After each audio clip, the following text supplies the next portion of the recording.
Gopi Jana Bala Giri Bharatari Gopi Jana Bala Giri Bharatari Yashoda Nandana Yashodanandana Brajajana Ranjana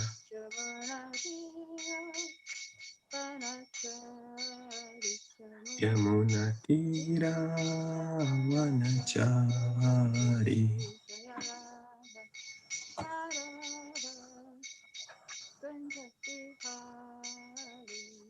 Jaya Radha Madhava Kunja Bihari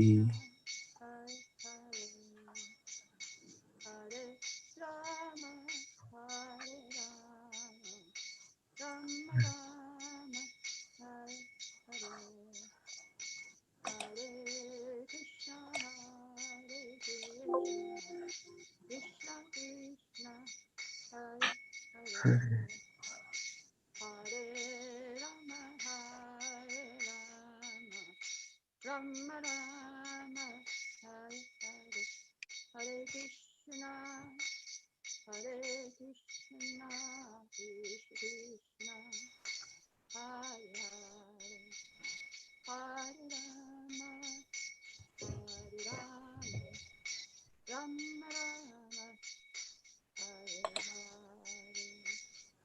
Hare Krishna Hare Krishna Krishna Krishna Hare Hare Hare Rama Hare Rama Rama Rama Hare Hare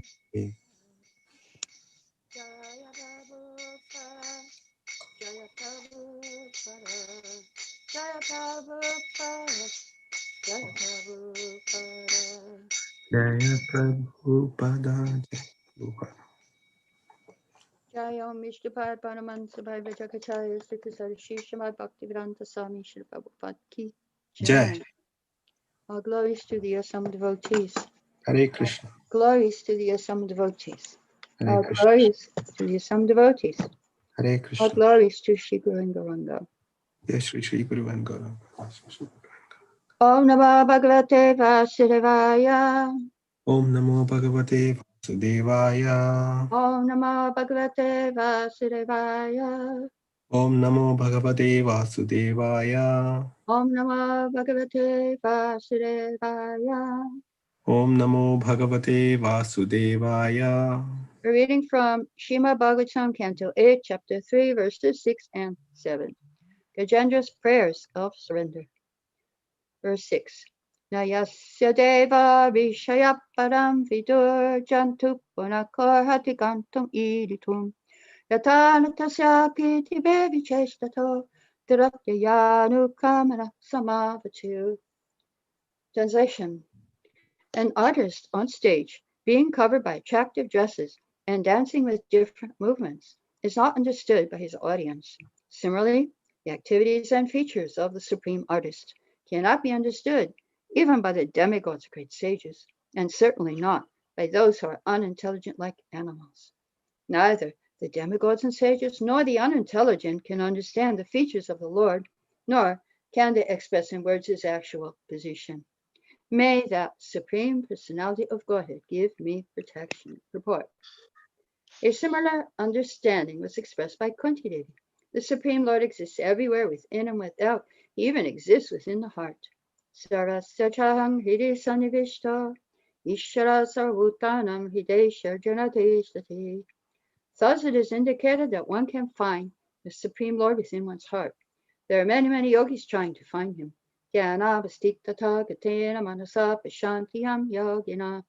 Nonetheless, even great yogis, demigods, sages, and sages have been unable to understand the bodily features of that great artist, nor do they understand the meaning of his movements. What then is to be said of ordinary speculators like the so-called philosophers of this material world? For them, he is impossible to understand. Therefore, we must accept the statements given by the Supreme when he kindly incarnates, instruct us. We must simply accept the word of Lord Ramchandra, Lord Krishna, and Lord Sri Chaitanya Mahaprabhu and follow in their footsteps. Then it may be possible for us to know the purpose of their incarnations. Janma karma chame divyam evam yoveti tatata jakta deham punarjama naitimam iti sorchana. If by the Lord's grace one can understand him, one will immediately be delivered even within his material body. Material body will no longer have any function, and whatever activities take place with the body will be activities of Kṛṣna consciousness. In this way, one may give up his body and return home back to Godhead. Mukam karati vachalam rangam lankate girim yakipantamam bande shikuruntinatainam amakyana timirandasya gyananjara shalakaya chakshurmiritam yena tassamai shri gurave namaha. So in this purport, Prabhupada mentions Kunti Devi. She says, Lord, you are within, without, and but nobody can understand you. Even though you're everywhere, nobody can see you. Why can't anybody see you? Because you are covered. First, you're covered by this Maya, Japani Kachanam, the curtain of Maya. And secondly, you're at Hoksaja, you're beyond, you're way beyond our sense perception. You're in the spiritual world. So yes, covered by Maya, you're way beyond our sense perception, our Hoksaja. And we are Agya, we are ignorant, we can't see, our eyes are covered. And also we are Mudha, Mudha Drisha, we see with the vision of fools. That's why we can't see you. And the next thing she said was, you are coming here for the great sages, for the renunciates, the great yogis. We women, how can we women understand you? Prabhupada in his purport says that actually Krishna didn't come for the sages. He came for the devotees like Kunti Devi. And she could see him, actually. And we'll talk a little bit about that later in the next verse. So we'll read the next verse, verse 7. Didikshava param samangalam vimukta sangamunaya susadava charantya lokavatam pranambane bhutatma bhuta suritaha samekati. Renunciates and great sages who see all living beings equally, who are friendly to everyone, and who flawlessly practice in the forest the vows of brahmacharya, vanaprastha, and sannyas, desire to see the all-auspicious lotus feet of the Supreme Personality of Godhead. May that same Supreme Personality of Godhead be my destination. Purport. This verse describes the qualifications for devotees or persons highly elevated in spiritual consciousness. Devotees are always equal to everyone, seeing no distinction between lower and higher classes. Panditaha samadarshinaha. They look upon everyone as a spirit soul, who is part and parcel of the Supreme Lord. Thus, they are competent to search for the Supreme Personality of Godhead. Understanding that the Supreme Personality of Godhead is the friend of everyone, Suhiram Sarabhutanam, they act as friends of everyone on behalf of the Supreme Lord. Making no distinction between one nation and another, one community and another, they preach Kṛṣna consciousness, the teachings of Bhagavad Gita everywhere. Thus, they are competent to see the lotus feet of the Lord. Such preachers in Kṛṣna consciousness are called Paramahansas. As indicated by the word Vimukta Sangha, they have nothing to do with material conditions. One must take shelter of such a devotee in order to see the Supreme Personality of Godhead. Jai. So I was listening to a lecture of Srila Prabhupada recently. He was lecturing in India. And he said that Lord Chaitanya has given an order to all Indians that you must make your life perfect. Jama sarta kori koro upachar. That you should bharta bhumite hoila manusha janma jar. Jama sarta kori koro upakar. Make your life perfect and then help others. Help everyone. So that is, he was telling all the Indians, anyone born in India must do this. Of course, if we understand the word Bhartavarsha, it not only includes India, it includes the whole world. So all of us are from Bharatavarsha, and that's why he went to the West, and he had the Westerners also preaching Krishna consciousness. So he did not make any distinction here. It says in the purport, making no distinction between one nation and another, or one community and another. They preach Krishna consciousness, the teachings of Bhagavad Gita, everywhere. So when he went to London one time, he was met at the airport by some reporters. And they asked him, why have you come here? You know, kind of challenging him. You know, we already got our religion, you know, why we need yours. So Prabhupada said, I have come here to teach you what you have forgotten, and that is love of God. So another time, Srila Prabhupada was visiting Iran, where we had some devotees who were doing undercover preaching because it was a Muslim country, and still is. So Prabhupada was hearing the namaz 5 times a day over the loudspeakers. There are these Muslim prayers. So he asked the devotees, so what are they saying in these prayers? The devotee said, they're saying the names of Allah. So Prabhupada said, oh, that is very nice. And the devotee said, but Prabhupada, wouldn't it be better if they were chanting Hare Krishna? And Prabhupada said, are you asking me to be sectarian? No, Krishna accepts also the names of the Muslim. And one time, one very pious, pure nun visited Srila Prabhupada in the UK. And she was listening very attentively. Prabhupada was explaining the incarnation. She was asking questions. So Prabhupada finally asked her, what are you chanting on your beads? And she said, I'm saying, my Lord Jesus Christ, please have mercy on me. So Prabhupada gave her blessing. He said, yes, Jesus Christ will have mercy on you. So he was very, very happy when he saw others practicing their religion. He saw others practicing their religion. Then Prabhupada was very, very happy. So he blessed that nun.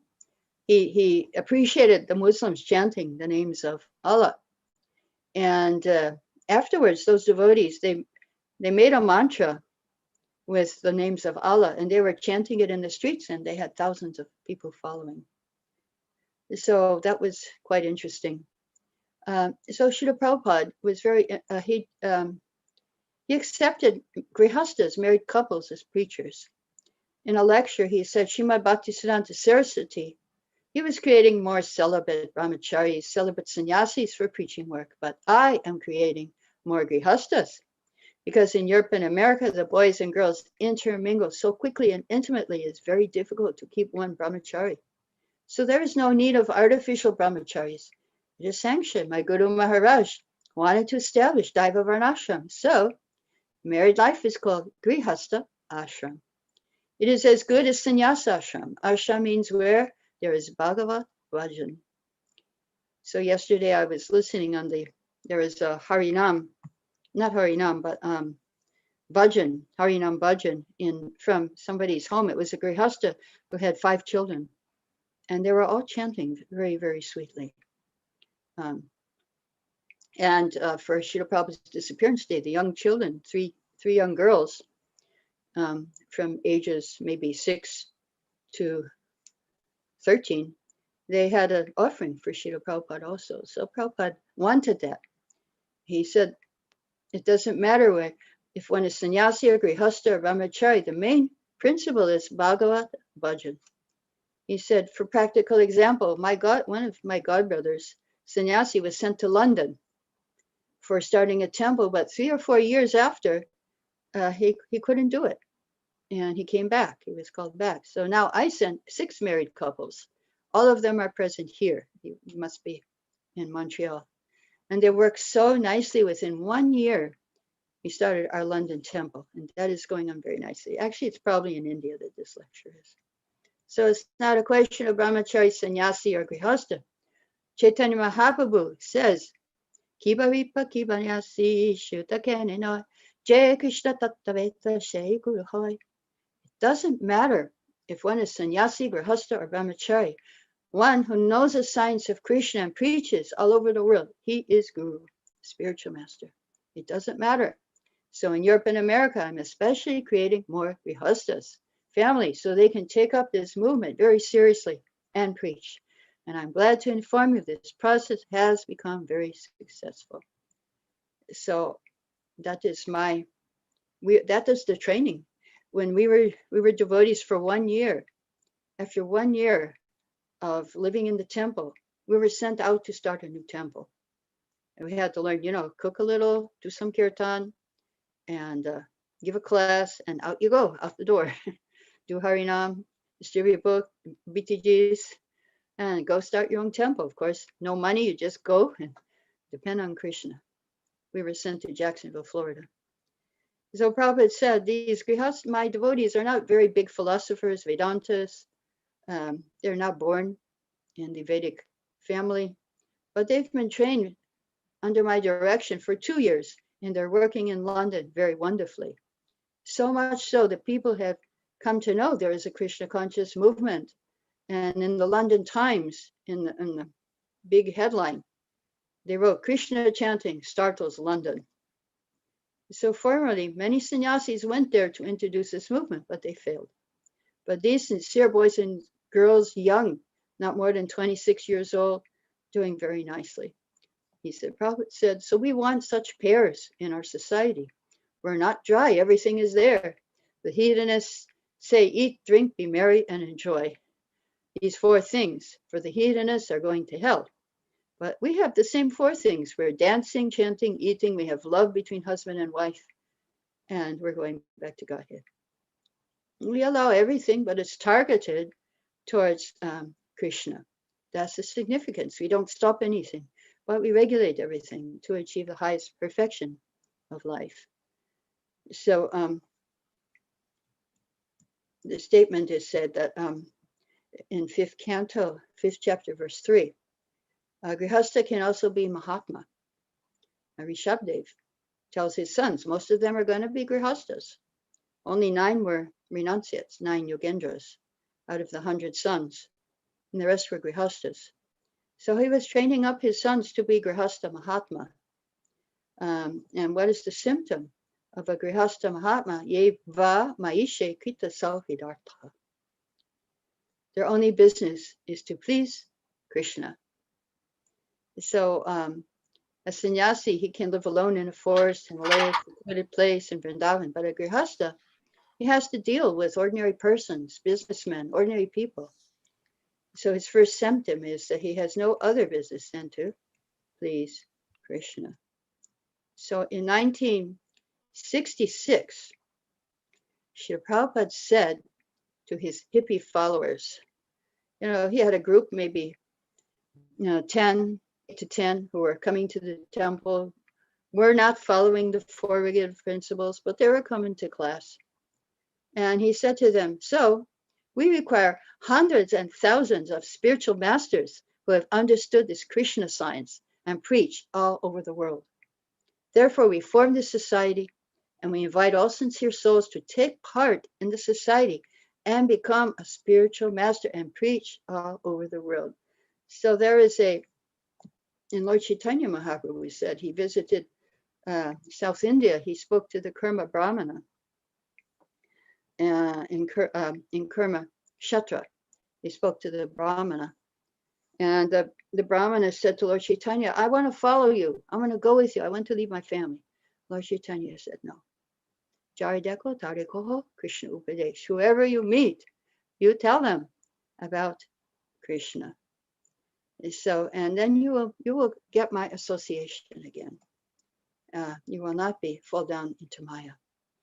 So if we look for some examples of Grihastha Mahatmas, the Pandavas are described that way in the 1st canto, 8th chapter.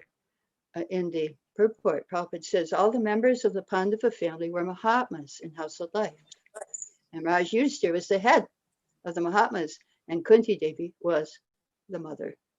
So the lessons of Bhagavad Gita and all Puranas, especially Śrīmad-Bhāgavatam, are inevitably connected with the history of the Pandava Mahatmas. for them, separation from the Lord was just like separation of a fish from water. So Kunti Devi in her prayer, she expresses this feeling of separation. So who appreciated the Pandavas, Grihastas, brahmacharis, like Hanuman? Hanuman was he is a brahmachari. He's still living. And in Śrīmad-Bhāgavatam, he says something to Narada, please do not let your intelligence become shrouded by the offensive idea that you and I are staunch celibates and the Pandavas mere householders distracted by political affairs. The Pandavas never desire anything material because they constantly serve Lord Krishna's lotus feet. And indeed, their own lotus feet are worshipped by the spiritual masters of the Paramahansas. The gurus of the Paramahansas are worshipping the Pandavas. Yes. And this is, they had no interest. Actually, they were ruling the world. But why did they rule the world if they had no interest in royal opulence? Why were they so entangled in it? Only as a burden of love. It was a devotional service. Yudhishthira accepted the throne because he had the opportunity to spread Krishna consciousness. He was preaching. And so, although there were grihastas, the sages, the sannyasis, always were coming to visit the Pandavas because in the Pandavas' house, Krishna used to be a guest. So these renunciate sages are struggling really hard to meditate, to see the lotus feet of Krishna. But when Krishna was present on this earth, what was the use of their meditation? They could just go and visit Kunti Devi and see Krishna face to face. So Srila Prabhupada describes in the third canto that the home of the Pandavas, of Kunti Devi, was a dham. It was a holy dham because that's where Krishna was enjoying the transcendental bliss of his internal potency. Krishna was enjoying there, and he thought, this house is my own self. So the house of the Pandavas was as good as Vrindavan. Usually the sages go to the forest to avoid bad association, meditate, try to get a glimpse of Krishna's lotus feet. But when Krishna was here, they used to go visit Kunti because they could see Krishna there in person.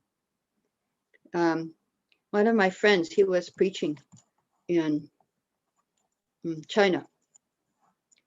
And they couldn't preach outwardly about Krishna. But, he would talk about how the Supreme Force, or they were describing Krishna. And so they were having a kirtan, and they were in a Buddhist monastery. And this devotee, he was sitting, I think his name is Tirtharaj, he was sitting in the audience, and next to him was a Buddhist monk. So the Buddhist monk pointed to his sikha and said, "What is that?" And he said, Tirtharaj said, "Yeah, that's a sign that I belong to this group." So then he said, "So what does your group do?" And he said, "Yeah, we preach. We go door to door and we tell people about spiritual consciousness." And then the Buddhist monk said, "Oh, that means you're greater than we are, because we are staying in the mountains because we're afraid to go out and associate with the people. We want to protect ourselves, but you are going out. And so you're greater than we are." And so this is what Prabhupada is saying here, that one who goes and preaches, he is Mahatma. Of course, now we have this COVID, so you can't really go door to door, but you can go online and preach. So Kunti, we'll go back to Kunti. She's praying to Krishna. She's offering her prayers, and she's telling Krishna, now you're thinking of leaving us, but actually we're not free from danger, and we don't have any protection other than your lotus feet, so please don't leave us. We're not safe. So this is the mentality of the devotee, Krishna conscious person. Krishna is the Supreme Master. I'm always in danger without Kṛṣna. And if I take shelter of Krishna's lotus feet, I will feel safe. So Kunti Devi is saying, how can you leave us? We're intimate friends. And then she said, you know, if you leave us, then our name and fame of our body will be finished. Just like when the soul leaves the body, name and fame of the body is finished. If you leave us, our name and fame will be finished. Srila Prabhupada was reflecting on his past family life. And he said, all that is left is a list of names. So although in this life we may think we're a great powerful leader, ultimately we'll end up as a name in a long list of names. And we can see now the presidents, United States presidents, they're coming and going. And now there's a list of them, and they're just a bunch of names, and a long list of names. So what is the use of wasting time to get high position while we're in this material body? Best to use the time for improving our Kṛṣna consciousness. So there is a verse, Bhagavat Bhakti Hinasya Jati Shastram Japastapa Apranasya Dehasya Mandaram Lokaranjanam.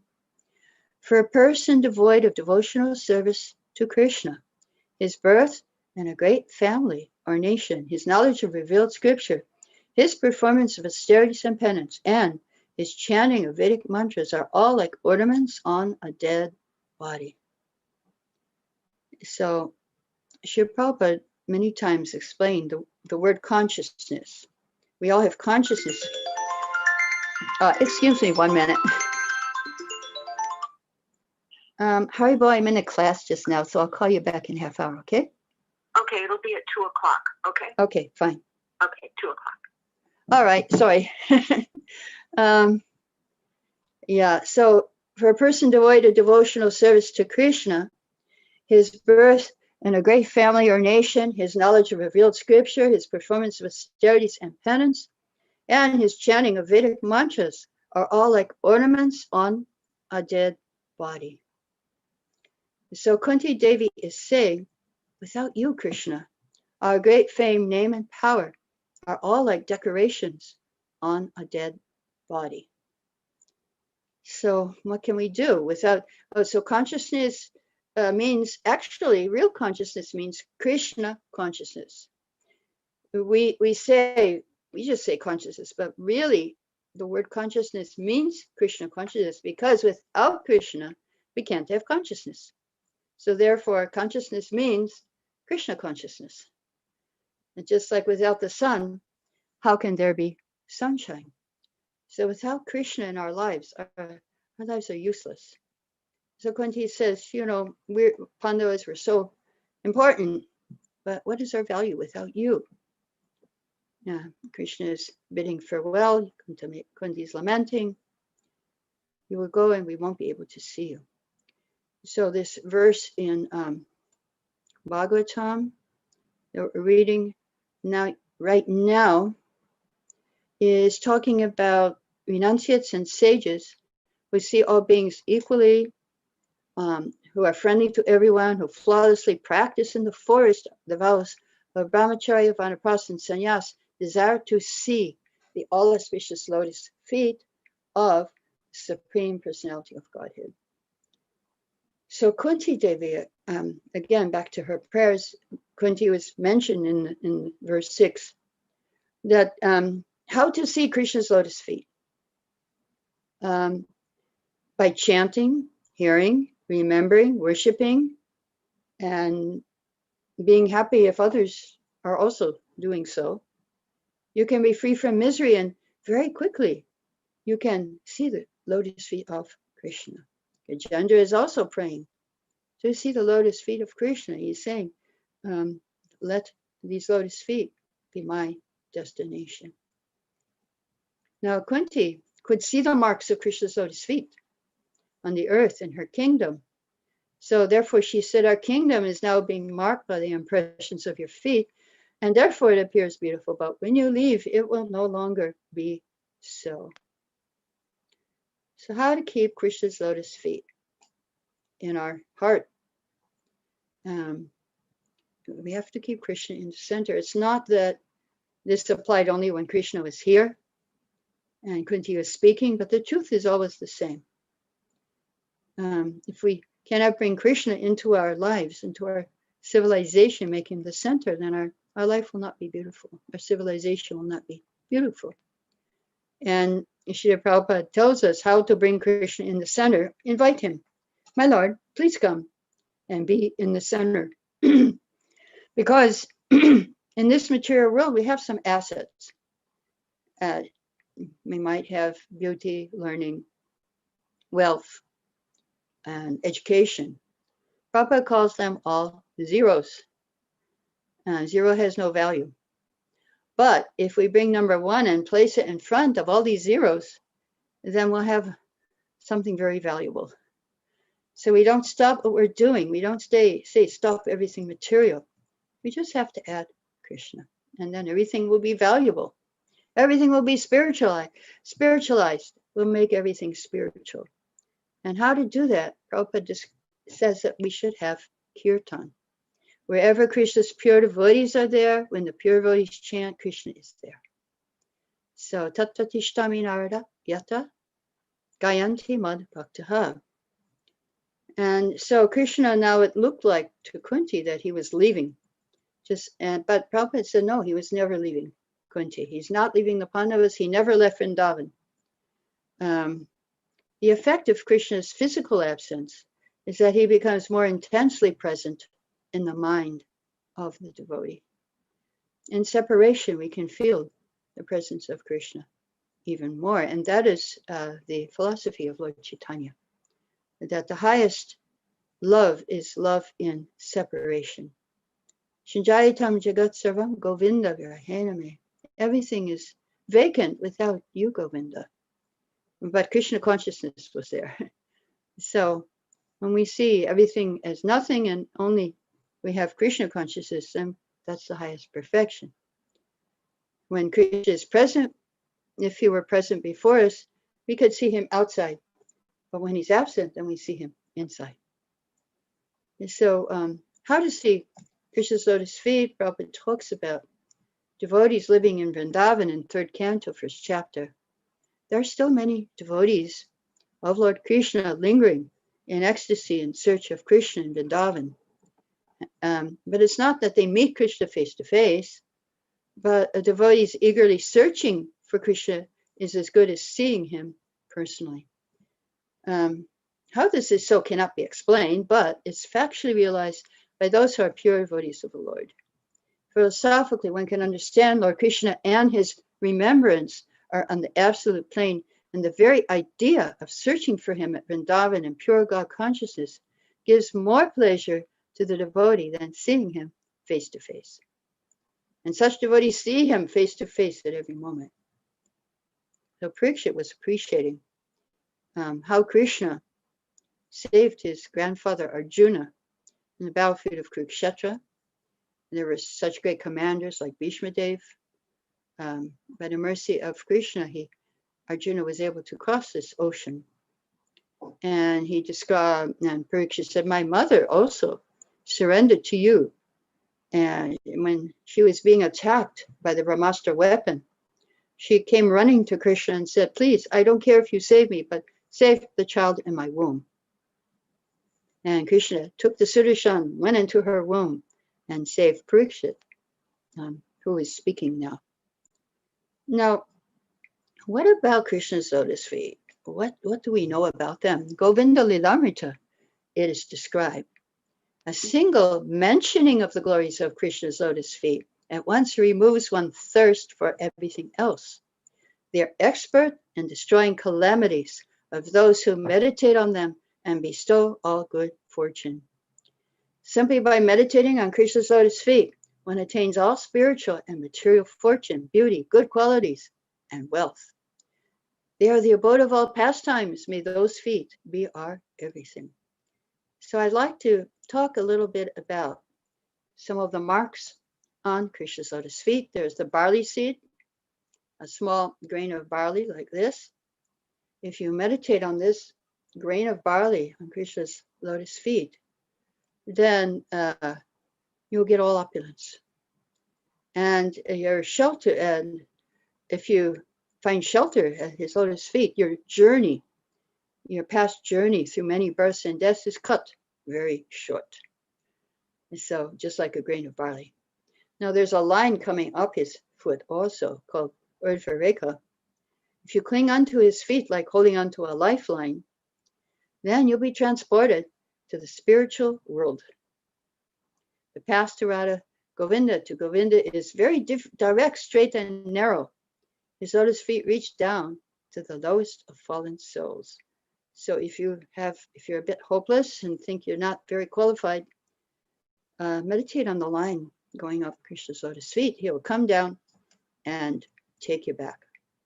Then there's an octagon, Ashtakona. If you worship Krishna's lotus feet, you're protected in all 8 directions, and nothing in this world is unattainable for you. Mystic powers come automatically. And so this is the benefit of meditating Krishna's lotus feet. There's a triangle, and if you meditate on this triangle, you're safe from the 3 modes of nature and the threefold miseries. And you should concentrate on his lotus feet with body, mind, and words. Then there's the demigod said, your lotus feet are like an umbrella for the surrendered souls. There's also an umbrella on Krishna's lotus feet. All the sages under that shelter throw off all material miseries. We therefore offer our respectful obeisance unto your lotus feet. There's a chakra, a wheel. This mark cuts down the enemies of the devotees, lust, anger, greed, illusion, envy, and bewilderment. It also shows Teja Tattva, the principle of light, of brilliance, by which he destroys the darkness of sin from within the devotee's heart. Then there's a flag, a victory flag. It crushes all obstacles, and this flag gives all security and safe protection from all kinds of fear. Oh, good, we got the lotus feet. Okay, good. Okay, so first this it says Jew. That's the barley corn. Okay, see that barley corn up there? We'll go through it again. Now you see the lotus feet. All right. The barley corn up on the foot to your left. It's his right foot, the foot to the left. There's a barley corn and all opulence, and your cycle of births and deaths cut short. Then underneath is the chakra, cuts down your 6 enemies, and it shines in your heart and destroys all sin. Then next to that chakra on the left, there's a line. It's very, very faint, a yellow line called Urdhva Rekha. He will pick you up from the lowest place. And then next under the chakram, there's a chatra. It's an umbrella. It saves you from the rainfall of the threefold miseries. Then on his heel, there is the octagon, and that protects you from nothing is unattainable for you, and protects you in all 8 directions, and you get mystic powers.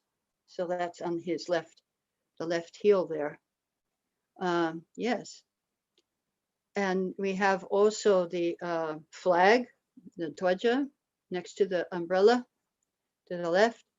And that gives you security, protection from all kinds of fear. And then Pavi, next to the flag to the left, there is the thunderbolt. So there is a prayer from the demigods. Oh no, that was the umbrella. Okay, the yogis. The yogis meditate. The Lord's feet act like thunderbolts hurled to shatter the mountain of sin stored in the mind of the meditating devotee. One should therefore meditate on the lotus feet of the Lord for a long time, very long time. And we have the triangle over here on the right, the foot that's on the right. So we were saying about the triangle that you're protected from the threefold miseries. Also, Krishna is the husband of everyone, and he is a shelter for demigods, men, and animals. He's for everyone. Yeah. So we have all of these signs. There's a bow here on the right foot on the right, Tanusha. There's a bow, and we carry in our hand the japa. This is the bow, and we are the arrow. And when we chant Hare Krishna, then we're sent. We're shot to the lotus feet of Krishna. So these are different meanings. These are different meanings to this. The marks on Krishna's lotus feet. So let's see. Now, okay, you can just meditate on lotus feet. That's cool. That's all right.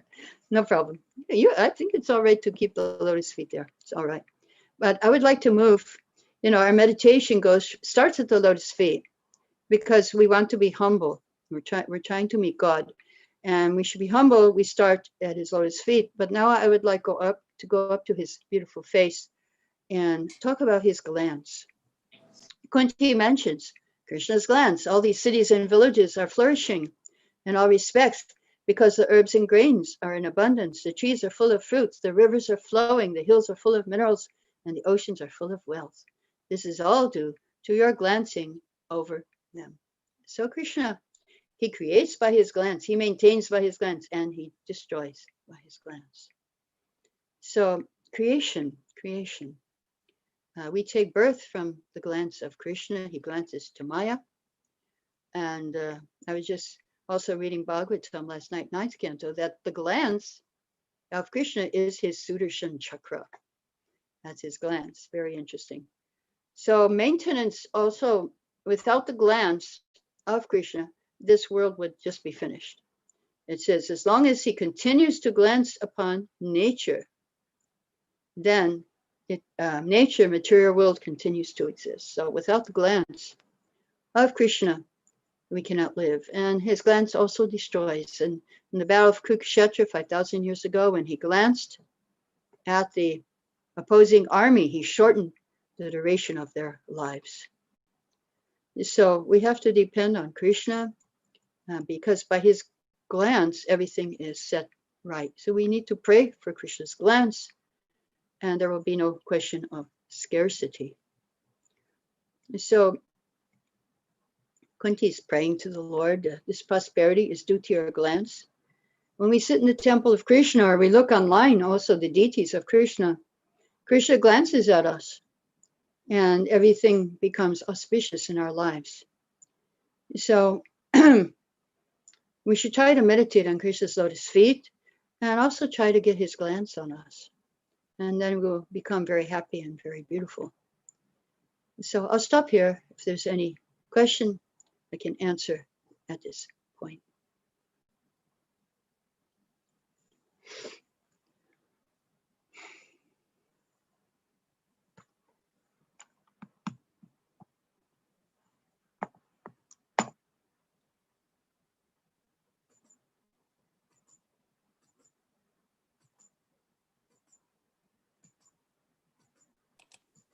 Hare Krishna Mataji, thank you so much for the wonderful lecture on preaching and how why it is important for grahasthas to preach, and what Prabhupada said, and the efficacy of taking up the service, like the devotees who went to London and established a temple.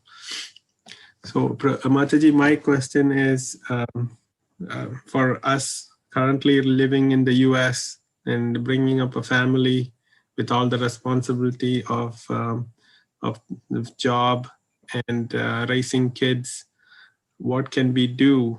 Clearly, I am not qualified or have the faith to go create a temple. So what can I do? Well, the first thing you have to do is make a temple in your house. that you can do. You can make a temple in your house. Offer all your food, have kirtan, read with your children. I know one family in Gujarat. They had 7 children.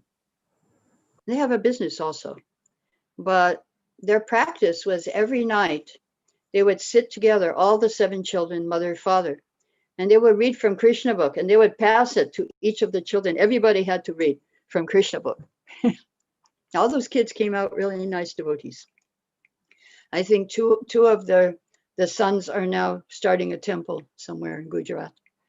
So yeah, you may not be able to do it now, but they were able to make their family Krishna conscious and have a business at the same time.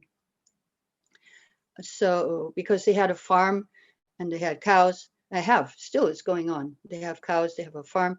They're making like cheeses and ghee to sell to all the big hotels in India. And so that is their business. And at the same time, they're Krishna conscious. They're very Krishna conscious. So yeah, you start with your own self, and now I think because of COVID, you cannot invite people to your house. I don't think that's possible. You can do something online.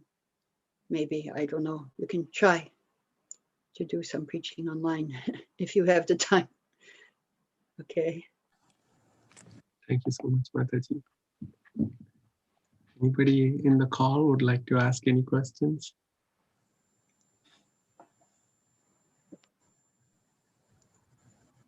Hare Krishna, Mataji, Dandat Pranam, Frustration, Prabhupada. Thank you so much, Mataji, again and again. You are, enlightening us. So thank you so much, Mataji. And as you said, Mataji, so yeah, making a temple, I think in your home and, chanting together and, reading. That's what I was also about to ask about, reading Krishna book or Bhagavad Gita together. Mm-hmm. Mataji, any tips for kids, Mataji? We have kids like 6 and 9 years old. The most important thing with children is to make Krishna consciousness fun. Make it a fun thing to do. Like I saw recently, one devotee was talking about her life before she became a devotee, a Western lady. She was a Christian before she was a devotee. And her mother used to do that with her, make Christianity fun. She said what she used to do is, if she was a good girl and did everything nicely, her reward was she would go to church. She would get to go to church. That was the reward.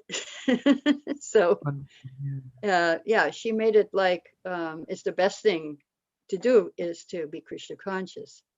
It's like a reward. Okay, you get to dress the deities, or you get to cook something, or you get to sing, you get to do the arti if you're good.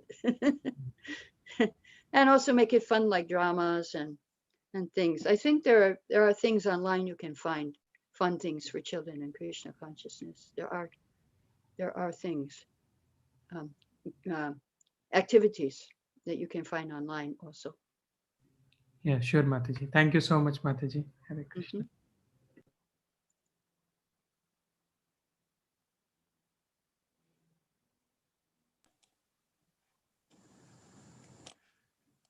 Any other questions?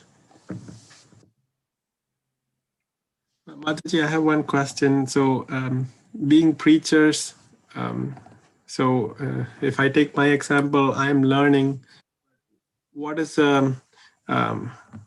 a standard I need to have to preach to kids or those who are not in Krishna consciousness. How do I make myself qualified to preach?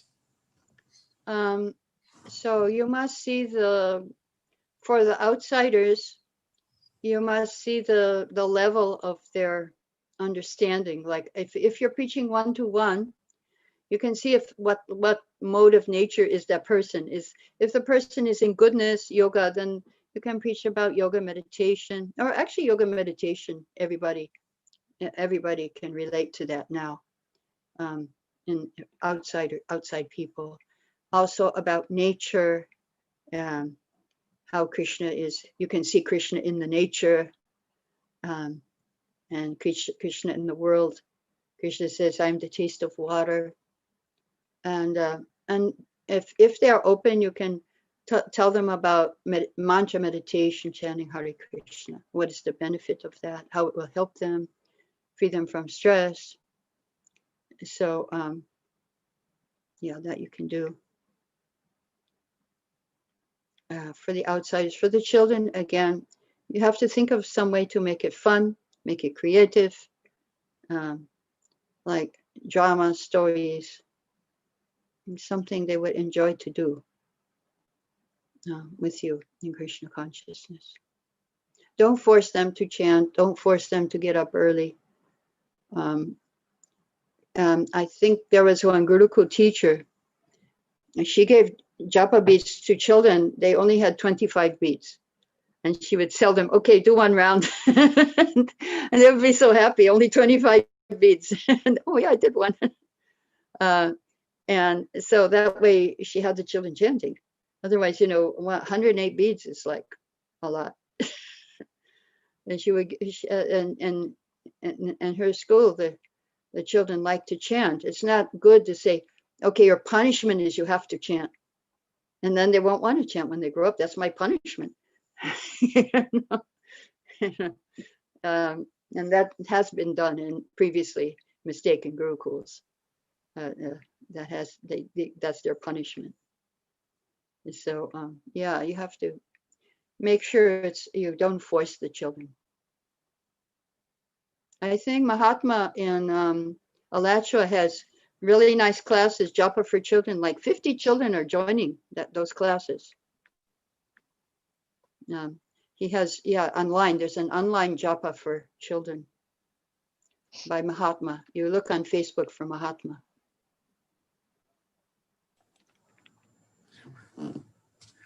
Thank you very much, Mataji. Hare Krishna, Mataji. Just a small quick question. Just the extension of that, Mataji. How about the teenagers? Those for the children who are 15 plus already or 14, because it's sometimes challenge. Yeah, that's difficult because they're young adults, basically. Srila Prabhupada said up to the age of 16. Once they become 16, then you can only be their friend. You have to be friendly. One time I asked advice from His Holiness Mahavishnu Swami how to deal with teenagers, and he told me in 2 words: don't talk. That's what he said. So that might be hard, but I think the only thing you can do is like tell them, so now I've given you the best of life. I've given you everything. You know everything. So now it's your choice what you decide to do with this Krishna consciousness. You can't. It won't be easy to force them at that age to do anything. But the most important thing for them is friends. So if you can get friends for them that are devotees, Krishna conscious kids, that would be the best thing, because now once they get to the age of 14, 15, they don't like to listen to their parents. Very hard, very difficult. I mean, in the West, you are in the West. I mean, you're an Indian family. In Indian families, they might listen, but in the West, they don't. The Western families. So yeah, then you cannot force them. You cannot preach to them. All you can do is pray a lot and try to help them get devotee friends. That would help them. Thank you so much, Mataji. Yes. Hare Krishna, Mataji. This is Hare Shubhala Sovinda. Sorry for the delay. I Yeah. had some things to take care urgently. I have one question. How do we avoid expectations during our preaching endeavors? This is my shortcoming, so I want to like to hear your. Okay. Well, the main thing when you're preaching is you have to really, really depend on Krishna and also Paramatma too a lot. So before you preach, you pray.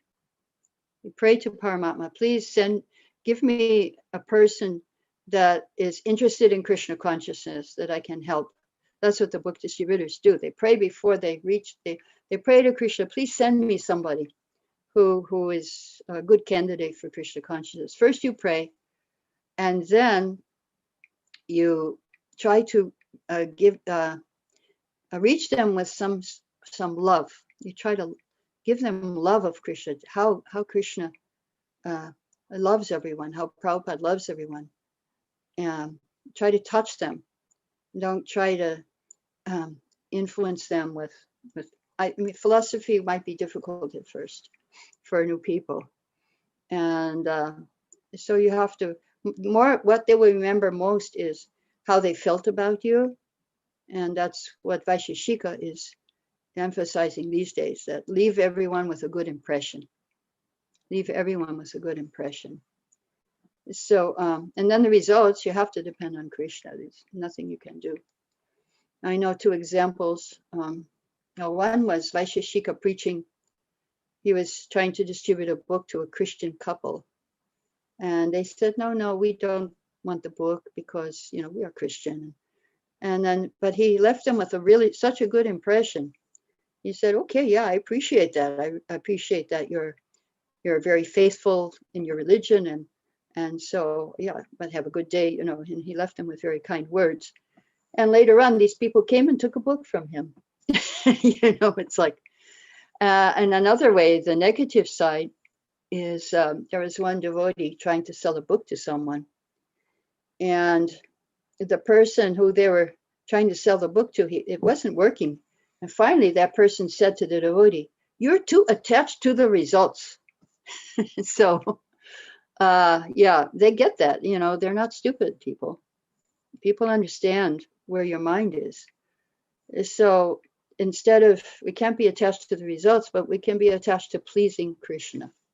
Just like Jatayu, he was fighting with Ravana and he lost. But Ram was so pleased with him, he came to him at the time of death and he saw he was in Ram's arms because he pleased Ram, even though his attempt was a failure. His attempt to fight with Ravana. So sometimes we may not be able to influence people like we want to, but we don't know what's going on in their heart. But main thing Vaisheshika Prabhu says is to leave them with a good impression. Yeah, that's important.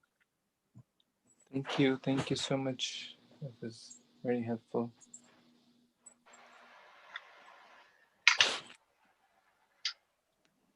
Hare Krishna Mataji, thank you so much. I'm coming to know many things after listening to your class. Thanks. So thank you so much for your time. Thank you. Okay.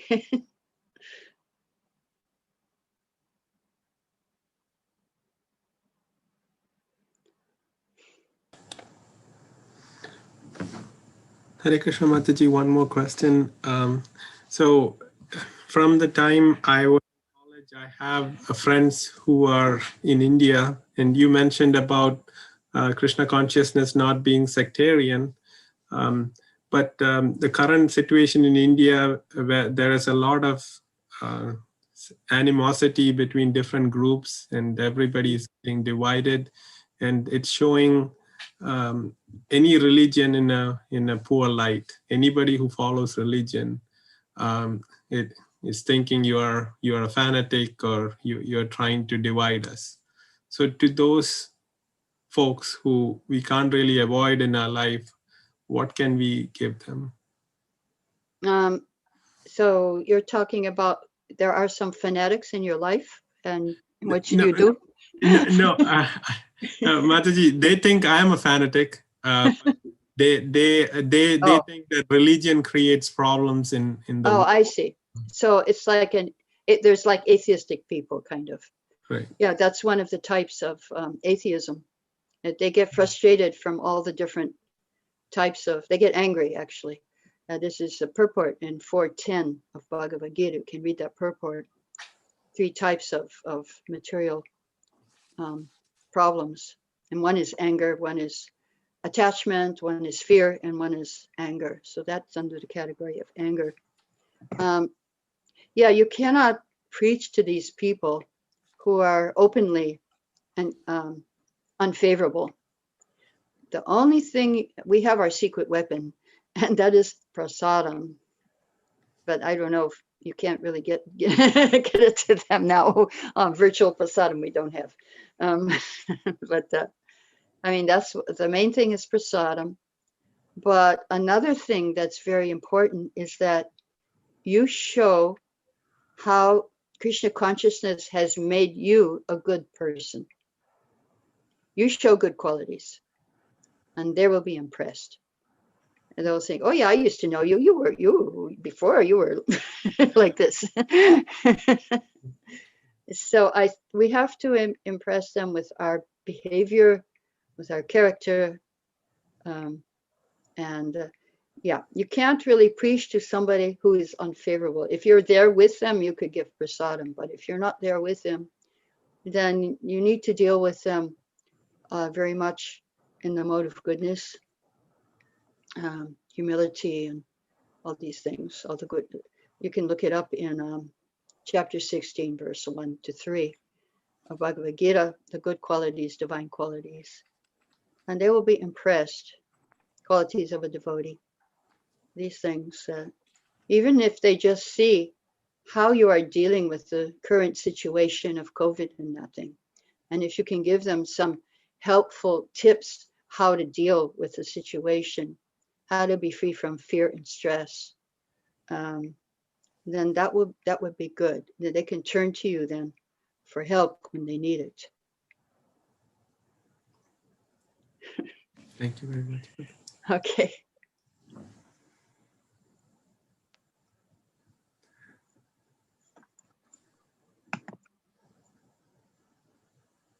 I don't see any hands raised, Mataji. Looks like Okay. no more Okay. questions. All right. Thank you so much, Mataji, for taking your time today and enlightening us with your experience and wonderful command over the scriptures, the wonderful examples from Prabhupada's pastime. We are looking forward to seeing you again and again. Good. Yes, I also. Thank you. Hare Krishna. Hare Krishna. Hare Krishna Mataji, please come often. So Okay. Hare Krishna. We'll say 3 times Haribol to Mataji. Haribol, Haribol, Haribol. Thank you, Mataji. Mataji, are you in Alachua? Yes, I'm in Alachua. How long you stay, Mataji, here, or you are moving to somewhere? Well, I'm trying to go back to India, but right now it doesn't look very favorable. I live in. So yeah, please stay for a long time so we can meet you. Please stay for a long time so we'll get you a darshana. It's up to Krishna. I don't have any control. I'm trying, but the result is up to Krishna. Okay, Hare Krishna. Hare Krishna, Mataji. Hare Krishna. Hare Krishna, Mataji.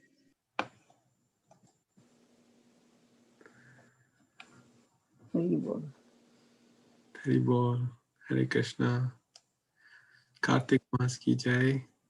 Jai Shri Krishna.